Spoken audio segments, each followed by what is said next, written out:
Let's make it a good day. Coming up today, SNL is back with several special guest stars. Hey, what's up? Whoa, are you like a ghost? Was it enough to make it a ratings hit? I'll tell you. Then, Houston, we have a problem. Find out why the Whitney Houston hologram is ending up in court. And she's one of my favorite guests to ever grace our show. Rose McGee from Sweet Potato Comfort Pies is back with a slice of good news. Here we go. Let's make it a good day. We do it our own way. Let's make it a good day. Oh, no matter what they say. Oh, yeah. Let's make it a good day. Good morning, everybody. We are live from our studios in the Twin Cities. Welcome to the Jason Show. Hope you had a good weekend. Hello. Please welcome my sister from another mister, my good friend, my confidant, my Shirley to my Laverne. It's Kendall, everybody. Good morning. Hello. Nothing makes me happier. Well, that's not true. Few things make me as happy as when you match the set. Oh, yes, that. Nothing to do with me personally. Just No. my outfits matching the But I love this. It just tickles me pink. Or in this case, powder blue. powder blue. I How know. was your weekend? Really good. Went to a winery. Got to see my family. It was good. How was your weekend? I mean, you mix family and wine. There's a winner. Mine was good. You know, I was looking forward to getting back because executive producer Jeff was going to be here after a couple days off. That rooster attack was horrible. So I was looking forward to that all weekend. And then I did something kind of took over the weekend that I was going to name a best thing ever, but I thought I would just do it here. I don't want to keep you waiting. You know that I love pull tabs. Yes. And the mother-in-law loves pull tabs. And I come from a family that loves stuff like this. My mom played bingo. She was a legend in our town in Michigan City. Dar played 44 bingo cards at one time. Is that for real? Oh, there's a picture somewhere. My mom was in our newspaper, the News Dispatch. She had a cigarette in one hand, a bingo dauber in her other hand, and me on her back, you know, when she's daubing. Thank you, yeah. I was raised in the bingo hall, but anyway, so we like this kind of thing. Well, I found something that mixed the best of both worlds. Ooh. It's called Booty Chaser. I'm sorry, what? Now, before you think it's something pornographic, it's not. It's called Booty. I think I got it right. Now watch. It'll be a different, it's called Booty Chaser, and it's a pirate reference. So what it is, it's a communal, Booty Chaser. Okay. It is a communal e-tab game. Remember e-tabs? When they first, the electronic pull tabs, when they first came out, everybody made fun of them. They were a bomb for the first, they're hot now. Everybody's playing them. So they're a little iPad at bars and restaurants across Minnesota, and you play with other people, and this is a bingo game. So this pirate comes out, well, it's a dead pirate, he's a skeleton, and he comes out and you pick, you know, like let's say you want to play 3 cards for $6. Okay. So you play, and then the computer keeps track of your numbers. And then the pirate's octopus, he's at the bottom and he calls, he's grabbing the bingo balls. And you don't have to do anything. And then if your card fills up, it tells you that you won and how much you've won. There are 3 jackpots. There's like the maxi jackpot, which yesterday was up to like $5,000, over $5,000. And then, you know, somebody at a bar won $1,000 last night or Sunday or Saturday. But it was so fun because you play with Minnesotans and you can tell how many people are playing. You can tell what locations are logged on. It's so fun. And it mixes pull tabs and bingo. Was there a crocodile with a clock anywhere in this? No, that would be a copyright violation. This was just a generic skeleton with a generic octopus calling the bingo balls. Okay. But we won. Got it. We won a few times. It was so, and you don't have to pay attention because the screen only puts on your 3 best cards. They scoot them over. So whatever card's doing well scoots over on your screen. So you can sit there and be like, why do I always do that? You can, you know, smoke a little cig, get your little orange juice, and then it'll tell you if you have a bingo. This is like lazy man's bingo. How dare you? Well, you don't do anything. Well, you don't do anything with pull tabs. Would you like to see the activity for pull tabs? Excuse me, I cut my finger open playing pull tabs once. Well, that's user error. I'm talking about being lazy. Pull tabs isn't that much extra. I'm not burning calories playing pull tabs. You might But be. anyway, I loved It's called Booty Chaser. Has a little skeleton logo. If you like this sort of thing, it's a fun game to play with Minnesotans all across the state. I almost didn't want to say it because I don't want other people playing it because your chances go down. Chasing the booty. Oh, well. Let's get started, everybody. It's time for the hot dish. Here we go. My spoon's gone. Oh, well. Hope that doesn't kind of portend what the show's going to be like. SNL returned this weekend for its 46th season premiere. Chris Rock hosted. Among the sketches, this was my favorite. The show poked fun at Drew Barrymore's just wackadoodle talk show. Look at this. There's a new face in daytime. Hello to all my beautiful wildflowers. After seeing what went down with Ellen, we took a hard turn in the other direction. I am just like you, a boho free spirit, mommy, mother, movie star since I was 6. It's the Drew Barrymore Show. How Drew you do? Tune in to see her have a blast by herself in a big empty studio. Holy moly oly. Watch as she connects to her Zoom audience. Thank you for being my VFFs, virtual friends forever. Drew gives back to worthy families in the best way. This couldn't have been better. Probably one of the most perfect sketches or perfect imitations in recent memory. Because if you watch the Drew Barrymore Show, that's exactly what it is. That it's just Drew, just, being Drewish. Goofy. Also on SNL, Jim Carrey debuted playing Vice President Joe Biden. Maya Rudolph played his running mate, Senator Kamala Harris. And, of course, Alec Baldwin was back playing President Trump in the cold open. Now, look, say what you will, the show might not be your cup of tea anymore. But listen to this. It was the highest rated premiere in 4 years. 7.7 million viewers. And again, I have my favorite seasons. Or favorite cast. This isn't mine. But this just reaffirms and reminds you that SNL is an American institution. It's, very, very American. It was made here. It's flourished when everything else on network TV is dying, like E.T.'s Flower. This still goes somehow. It does. I feel like we all need to make fun of the chaos that is life right now. Yes. You have to find humor in it or else it's just real depressing. Yeah. I had Lewis Black on the radio show this morning, and that's what he said. He's like, he goes, I don't want to wake up. He goes, I am afraid to turn on the news. And then Lewis went on for 7 more minutes. Next in the dish, October 3rd was Mean Girls Day, and Katie Couric, my ex-wife, hosted a reunion on her Instagram account, bringing back, Katie got the goods, nearly everyone from the cast. Tina Fey, Rachel McAdams, Lindsay Lohan was there, Tim Meadows, Amanda Seyfried, and Lacey Shea Bear, Ted's favorite, all returned, with Amy Poehler not there.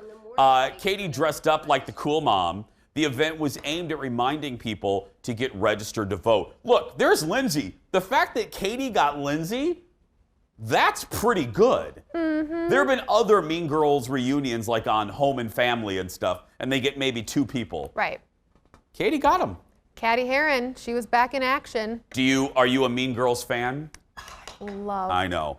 that movie. It was so funny. It was like, pop culture-wise, it fit into so many things that happen to everyone, but on like a mega level, like SNL does, you know? It's like, this is reality, but like on an extreme level. I love that movie. Correct me if I'm wrong, it's very your generation. Yes. Mean Girls is like almost tailor-made for your generation. I think it came out my junior year of high school. Yeah. So it was like, yes, it was perfect. Oh, I was already able to rent a cars. I was able to gamble when that movie came out. I was working here when that movie came out.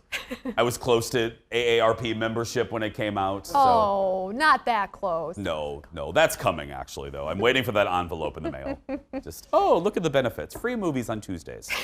Next in the dish, we're getting our first look at the remake of the 1990 film The Witches. Now, it was initially slated to hit theaters, but now it's going to go straight to HBO Max. Anne Hathaway will take over the starring role originally played by Angelica Houston. Now, I'm so intrigued by this movie. Look at this. Witches. They're real. And they hate children. Welcome. What would you do if there were mice learning all around as they saw death? I would call the exterminator. You see, girls? He would exterminate those brats.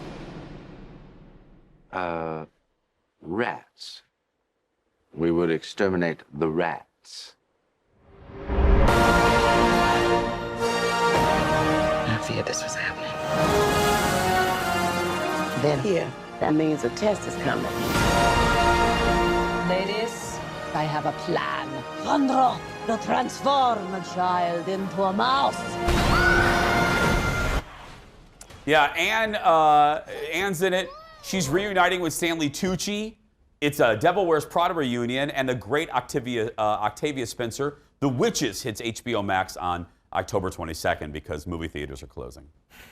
Did you hear that news about Regal Cinemas? I basically did. closing all. We were talking about this in the meeting. I don't want movie theaters to go away.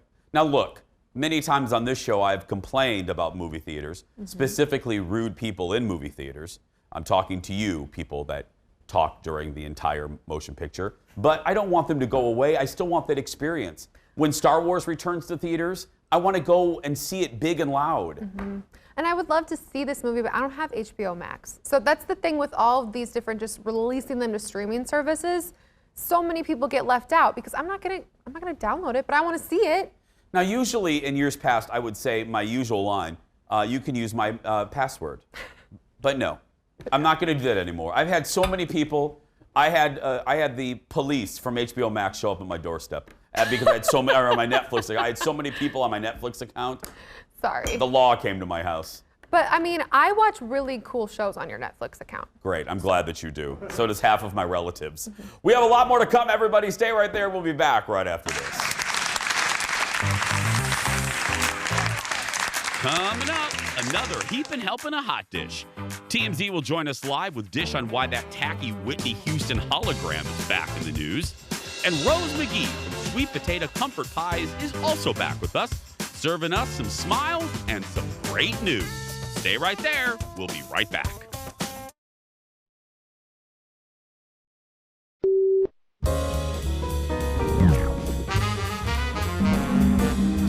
Hello, Zach. Hey, what's up? Whoa, are you like a ghost? Yeah, I'm like a ghost. Specifically a ghost from the future. And I have something important to show you. Okay, just 1 sec. I'll be right with you. Seriously. Can you pause it? Go ahead, dude. I'm listening. Frick, I almost landed that combo. I was gonna show you what your future was like, but if you wanna just play your little skateboard game, that's fine. Whoa. Hey, is that me? This is you in 2020, okay? A global pandemic sends your life into a tailspin. You lose your job, and you have to move back in with your mom. And this is all you ever do. Oh, my God.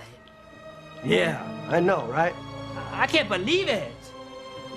Those graphics are freaking insane. Holy frick. They look like real. Frick. Wait, no. Forget about the graphics. Oh, yeah. I'll just forget about the most amazing thing I've ever seen.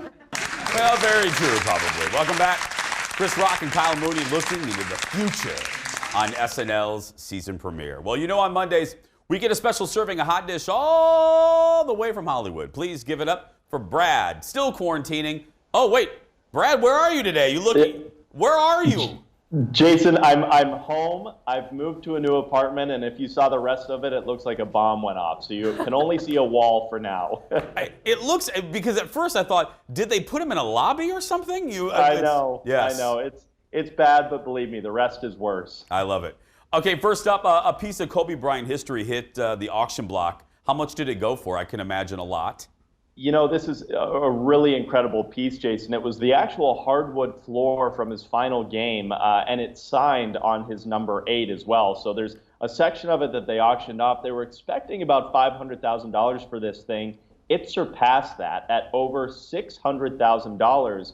And actually, the good part is a percentage of that $600,000 plus is being donated to the Mamba and the Mambacita Foundation, which was established for Kobe and his daughter Gigi as well. So money going to a good cause, money going to a cool collector, and just winner all around. I was just going to say, that's a perfect. When any of these type of memorabilia pieces go up, I always want them to go to someone that really liked the individual or liked the movie. I don't want them to go to some guy that's going to, up the charge and sell it to somebody. Right, and just awesome that it's going to benefit a charity as well. Just good to see. Okay, the Whitney Houston hologram. I've been rolling my eyes at this for months. It's back in the news. Why? What's going on with it? Well, so there was the hologram that was doing the tour in the UK. That one was okay. That one was approved by the Whitney estate. However, there was another hologram that recently popped up that was not approved by the estate and was actually kind of a redo or a refurbish of one that they tried to do several years ago. So we've learned the estate had no idea. This hologram rolled out online, and we've actually obtained a judgment that a judge had signed a couple years ago that said that this hologram wasn't allowed to happen. So it remains to be seen if the estate will take any legal action, but you got to imagine the way that her estate has protected her legacy and her image, that we haven't heard the last of this story. Brad, have you ever gone to any of these hologram shows? I haven't, Jason, and I don't know that I would. No. I know that they're cool and everything, but to me, it's just kind of like watching it on TV. Yep, I feel the same way. Okay, finally, a cast member on Love Island was abruptly removed, and I can't believe I'm going to ask this, and look at Brad's face, you can know where the story's going. Why was he removed, Brad? Jason, it had took a lot of people by surprise why he was removed from the home, and I'm totally blanking on his name right now, but Noah was his name. But we learned, and he actually spoke to us and told us, it's because producers found that he had done porn in the past. He had actually done gay porn in the past, and didn't disclose it during the auditions or the interviews or anything like that. So they were quick to get rid of him. He says, look, I got into I had a manager who encouraged me to do this stuff when I was young in my career. It hurt this opportunity, but who's not to say that I won't get something else in the future. So best of luck to Noah there. What's his name? I'm just joking. I'm put the phone down, Jace. All kidding aside, though, Brad, don't they vet these people? You'd think so. I think that the way that he was able to get away with this, Jason, is he used a different performer name when he did the porn. So I don't know if fans wrote into the show and they figured it out that way or what, but he was able to keep it quiet. Well, I wish him nothing but the best. Brad, absolutely. Have fun moving, my friend. Thank you. I'll try. Thank you. Brad from TMZ. TMZ.com for more, and of course, TMZ on TV. You know that party game, you find out your adult or your exotic dancer name. Yep. You take your first pet, and then the street that you were born on, or the street you grew up on. Yep. So, do you know yours? I'm Taboo Hawthorne. It's fabulous. I'm sorry. Taboo. Taboo Hawthorne. That's your exotic dancer name? That's fantastic. Yes. Taboo. Mine, are you ready? Yes. Buffy Glenbrook. Buffy? Buffy Glenbrook. Yeah. Or Barney Glenbrook. I think my mom had a Great Dane. She's always loved big dogs. My mom had a Great Dane, and his name was Barney. So, yeah. I think we should stick with Buffy. Well, I like that better. Next in the dish, what's the deal with 60 Minutes? What's the deal? According, it's a Jerry Oh, Seinfeld I reference. get it. Thank okay. you, yeah. Jerry Seinfeld was featured on the News Magazine show last night, and he talked about keeping his act clean. He always has. Look at this. Seinfeld has always kept his act clean. The buffet is like taking your dog to Petco and letting your dog do the shopping. At a time when many comedians have had to apologize for causing offense, he considers it part of his job description to accommodate changing standards. What do you say to some of your colleagues who say, everyone's so sensitive, you can't joke about anything anymore? They're always moving the gates, and you got to make the gates. And it is always difficult, changing, sometimes unfair, sometimes not right. Jerry has a new book out tomorrow called Is This Anything?, in which he breaks down how comedy works. I want to read that book because I've said it 800 million times. I'm fascinated with the art of stand-up comedy. They just can come up with this stuff and keep going and going and going. It is pretty amazing. Well, it takes, Chris Rock, when he was on Stern, was talking about anybody can do like a gas joke, or anybody can do, there's certain words that you say that are funny. But observational humor like Seinfeld, that is work. That's a hard thing to turn a trip to the grocery store into a 7-minute bit. Right. You know what I mean? That's why, what's the deal? That's hard to do. A lot of people can go on stage and go, out of the chicken. That's easy, easier. Right. What Seinfeld does, that's an art form right there. And it's so relatable because then you go, oh my goodness, I never thought of it that way. That's hilarious. Well, like for instance, his Netflix special that was the newest one on Netflix. He talks about meeting people where they are. And what he means by that is he talks about all of the people in the theater. So his first bit right out of the gate is all of the people had to stand in line to get tickets, and then they had to deal with the usher, and then they had to take a program that they may or may not want. So he goes, you got to meet the audience where they are. And I thought, oh, that makes a lot of sense. So if it was a rainy day, you contour your act with that. Right. So I want to read this book because I love it. I think it's an underappreciated art form, stand-up comedians. It's hard to do. I did it once and it was exhilarating but frightening altogether. Yeah.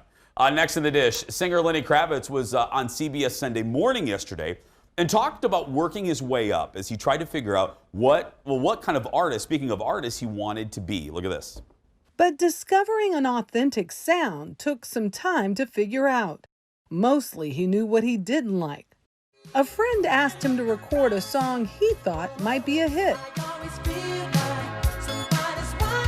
It was, but Kravitz turned him down. Then a label executive proposed that he play in a black band modeled after Duran Duran. He said no to that, too.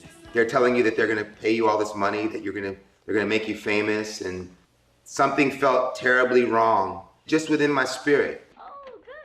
Well, he eventually, right there, married Lisa Bonet from The Cosby Show, found his sound, and then boom, when he was true to himself, his career took off. It's a great lesson. Whether you're doing something like this or be true to yourself, no matter what people tell you, if it doesn't feel right, do what feels right to you. Right. I mean, he tried to change his name for a while, and he said it just didn't stick. Like it wasn't, And people are going nuts. If you've seen the photo of Men's Health magazine, have you seen him on the cover of that? Not yet, but you tell me that I should probably check it out. It is, let's just say, how old is Lenny Kravitz? Do we know? Hold on a minute. I'll find out. Hey Siri, how old is Lenny Kravitz? Lenny Kravitz is 56 years old. Stop it. What? He is not. He's 56 years old? Siri, check that again. Hey Siri, are you sure? Surely. Oh.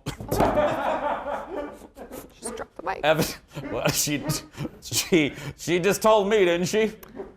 She's like, what's this? Hey Siri, tell me a joke. A skeleton walks into a cafe and says, "Give me a coffee and a mop."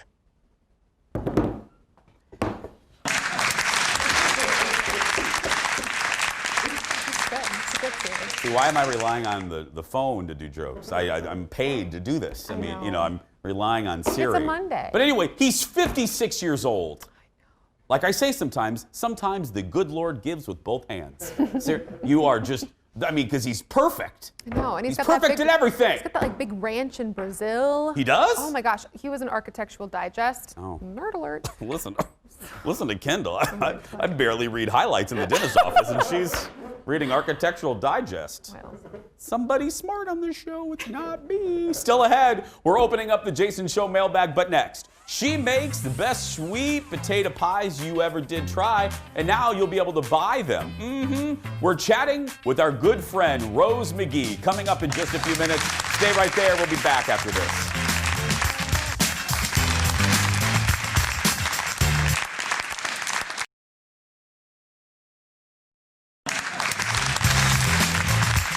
We're so glad you're here.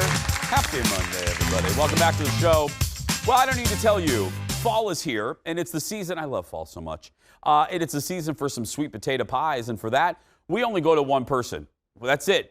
I have a contract. We only go to one person. Please welcome back to the show our good friend Rose McGee from Sweet Potato Comfort Pies, and joining us is the owner of Rush City Bakery, the fabulous John Bourgeois. Good morning, guys. Good morning. Well, Rose, let me start with you real quick, if I may. For people that might have missed, Rose is basically a regular on our show. Rose, will you reintroduce to new people watching, where did your love of sweet potato pies begin, my friend? Well, my love for it began when I was a child in rural Tennessee. But I didn't have to make it because I had my grandmother and my great-grandmother who made them. But it wasn't until I was grown and living in Denver and one day wanted to make a sweet potato pie, didn't know how. So I called my grandmother and said, help. And I made a big mess the first time. But eventually I kind of got it. When did you know, Rose, because you know, Rose is confident. When did you know, Rose, that your pies were pretty good? When people started saying, would you bring your pie to the this, to the that, and it was my pie that was then being requested for family dinners and office parties and things like that. So that was pretty good back then. Yeah. But yeah. And then John, how do you fit into the story here? How did you get in touch with Rose or discover Rose and her pies? Well, actually, we discovered Rose through my chef who works here at the bakery. And there was a Bram pie, that annual Bram pie show that is held in Bram every year. Rose met Tim there, who is working for the bakery, and they started discussing pies, of course, as bakers do. And we got connected that way. And Rose started talking to us about the possibility of making her pies for her. And that was a challenge to get them exactly the way Rose likes. But I think we've accomplished that. Well, John, you know a thing or two about pies, being in the bakery business. Let me turn my question to Rose to you. What is it about Rose's pies that make them so special? Well, I really think it's about the love because, the pie, as I always say, I didn't call it, it called me. The pie had a different purpose than just being a pretty pie and just being something that people would, eat every now and then. But I consider the sweet potato pie to be the sacred dessert of Black culture. So there came a time, though, when I didn't mind sharing the recipe. There was a time when I kept it, kind of here. But then I realized what I was doing was I was altering the recipe in a way that it became more communal. Yeah. And the heart that's on top of each pie implies that collectiveness and that connectedness. So that's what it's about. I tell people it can be the same recipe, 10 people can have, but if you're putting your own love into it, those 10 pies are all going to taste differently.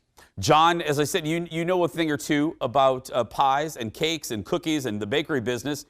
What is it for you? When you took that first bite, take me to that moment, John, when you took that first bite, you heard about Rose, because I know that moment. Rose is laughing because I know that moment. Rose was on my show, and I hadn't tried the pie before we were live, and I did it, and I knew right then.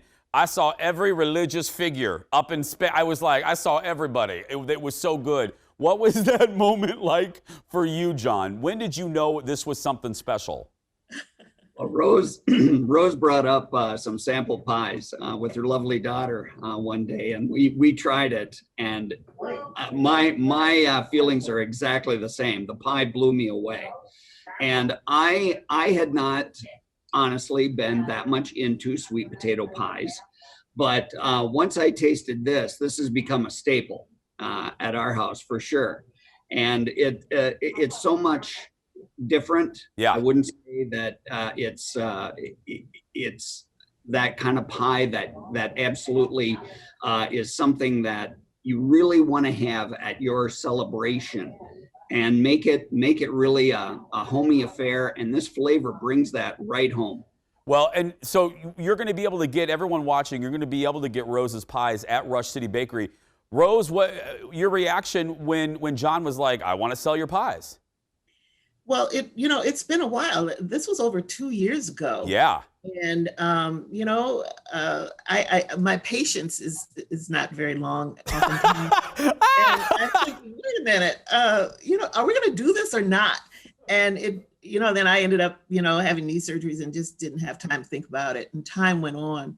But Jason, let me just say it was not the right time then. Yeah. That's what happened. And again, keeping in mind that I consider this to be the sacred dessert of Black people, then it calls and it speaks when it's ready to.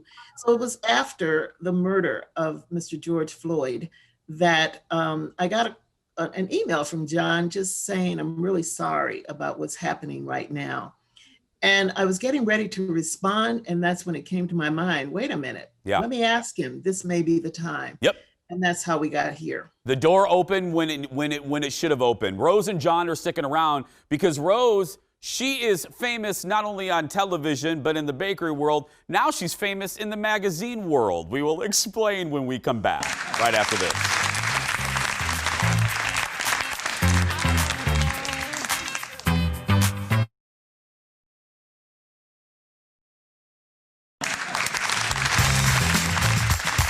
Welcome back, everybody.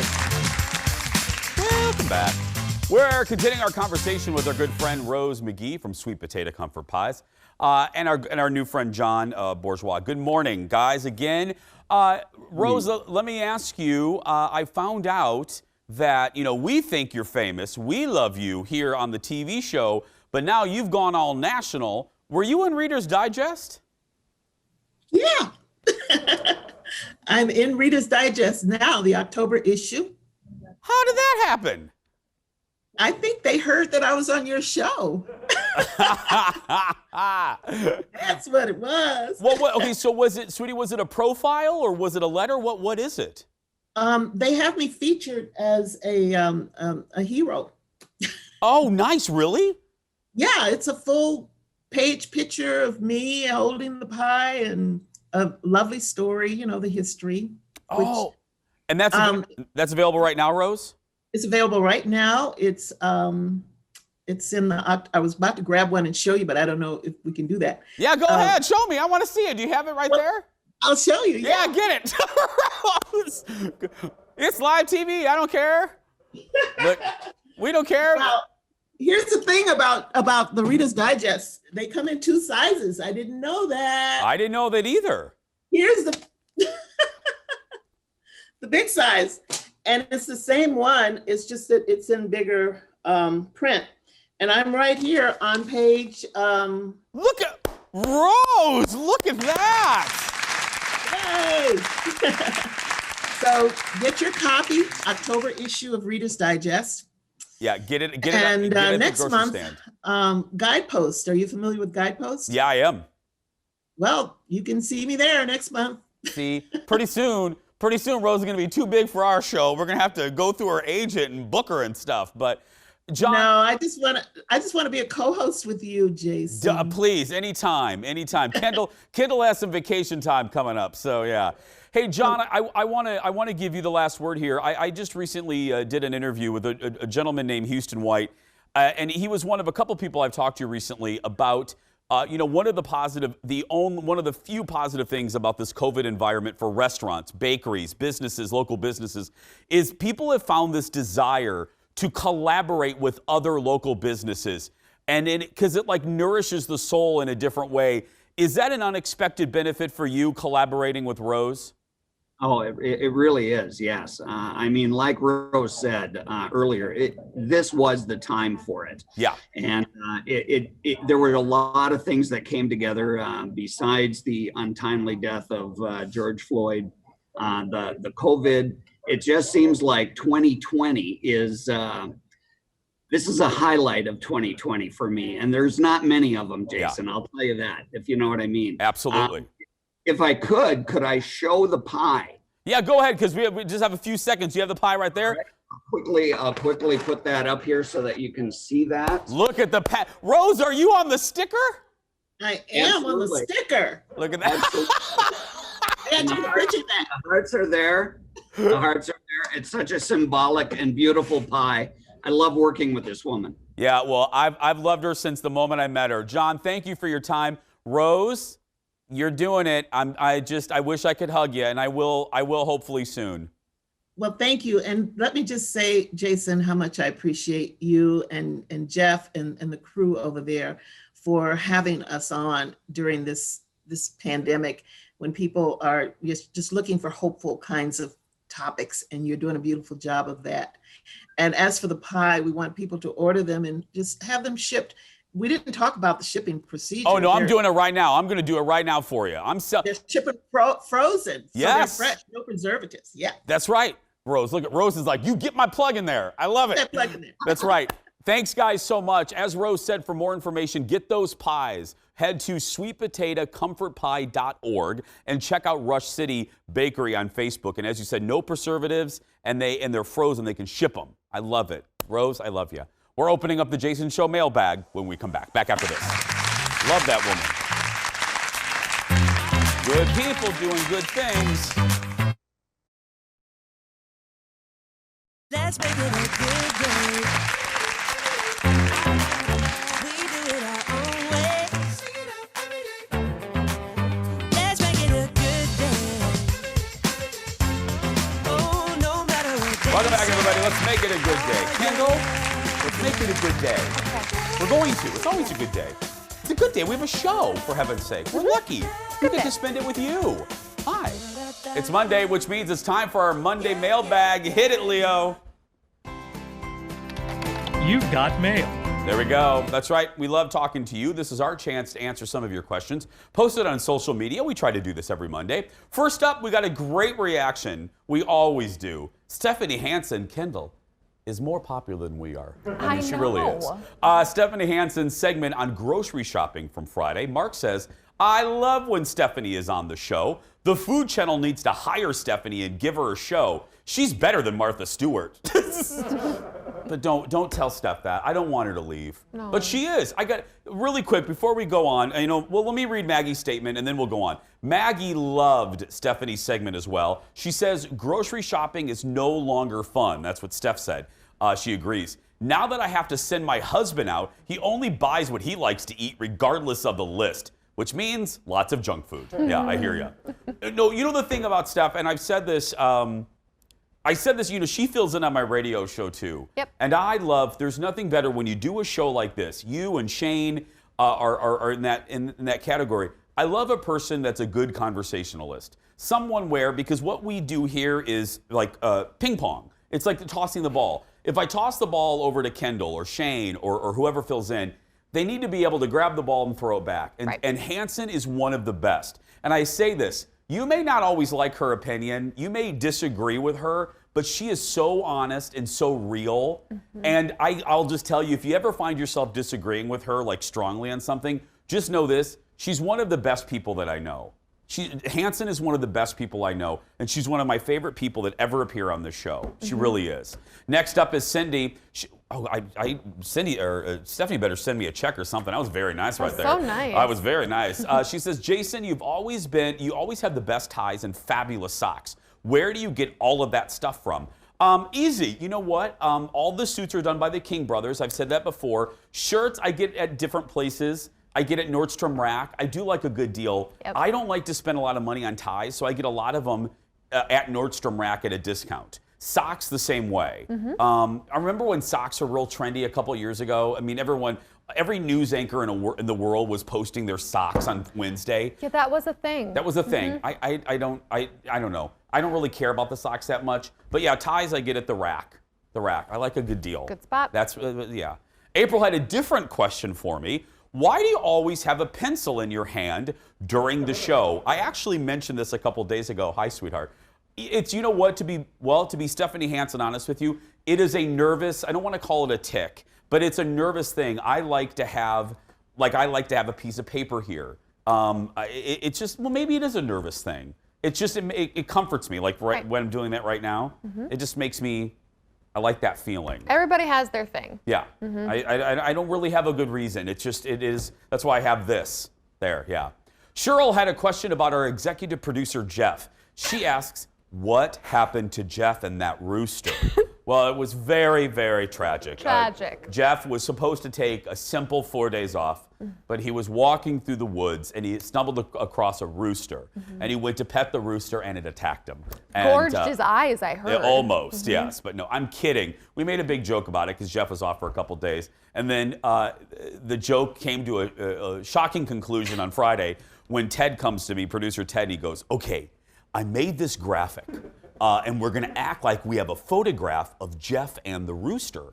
So I was all excited, weren't we? I was going to see it when you guys saw it. So we serve it up. I tease it. I'm like, guys, I made it all dramatic as I make everything. And I go, we have an exclusive photograph of Jeff and the rooster. Yep. And Leo put the picture up, and Ted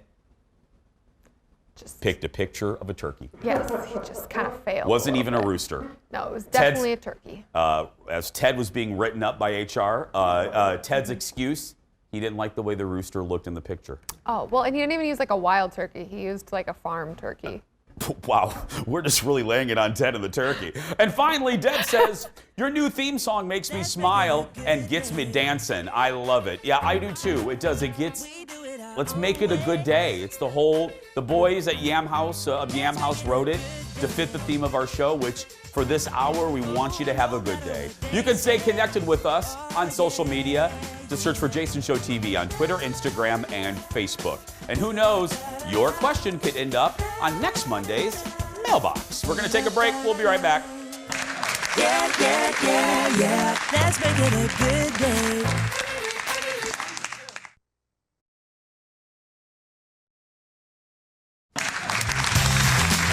Another beautiful shot from our buddy Adam this morning on our $75 million jib camera. Welcome back. Hey, if you missed our show, because you know we're live here in the Twin Cities at 10, our replay is now at noon on our sister station, Fox 9 Plus. But if you missed both of that, right, Kendall? There's one more chance. You can watch our show on our YouTube channel. Look at this. Search for Jason Show TV, hit that subscribe button, and then hit the bell. Ring my bell. I don't know, why do I always feel the need to sing that? Every time. Every time. I'm sorry, I'm going to stop doing that. And it'll remind you, it'll let you know when we upload a brand new episode of our show. Thank you for the subscriptions. We're going to take a break. We're going to wrap things up right after this. I won't sing it anymore, because I would be annoyed by you.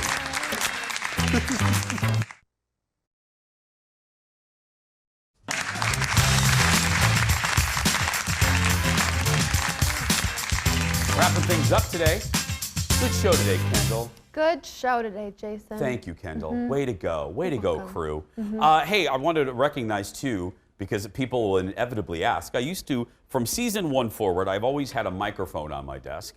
You know, I'm a nerd. I like old school broadcasting. And if people always wondered why, it was always an homage to, like, Carson, Steve Allen, Merv Griffin, whatever. They all had... The old-time talk shows always had a microphone like this on their desk. So it's my little homage to Johnny. Anyway, but the mic that I used to have, people would laugh because it was a modern-day podcasting microphone. So it really wasn't a proper homage. Well, I've been searching for years, I'm not joking, for a classic mic. I finally found one on eBay. This is from the 60s, and it was used on a show in Ohio. And it was at a price that I was willing to pay. And so here it is right here. You'll be seeing it on our show. But so it is a real microphone, like I said, circa mid-60s, I believe. And my mother loves it. She was very excited. I think more excited for this today than anything. But yeah, so thanks to the dude that sold it to me. I greatly appreciate it. It'll hopefully be here for years to come, or until Jeff takes over the show and whatever comes first. Yeah. Seriously. Tomorrow on the show, speaking of podcasts, a local podcaster who features the epic tales of athletes and everyday people pushing the limits will join us. I love this guy, and I'm excited for you to meet him. And I like anybody that follows their dreams, and this is one of those guys. Like the aforementioned Houston White, which coming up on a future episode of our show, a fabulous entrepreneur with a barbershop country club in North Minneapolis.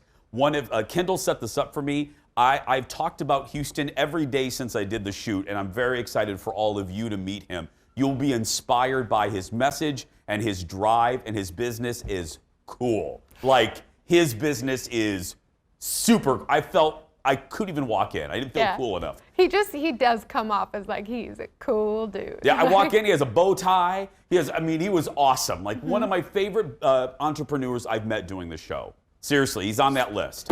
Yeah, Houston White. You'll meet him very soon. That's going to do it for us today, though. Thank you so much for watching. And don't forget, if you are a kid watching and you're being bullied, you go out there and be yourself because nobody can tell you you're doing it wrong. Kendall? Yes? It's time for us to leave. Oh. Bye, everybody. We'll see you tomorrow. Thanks for watching.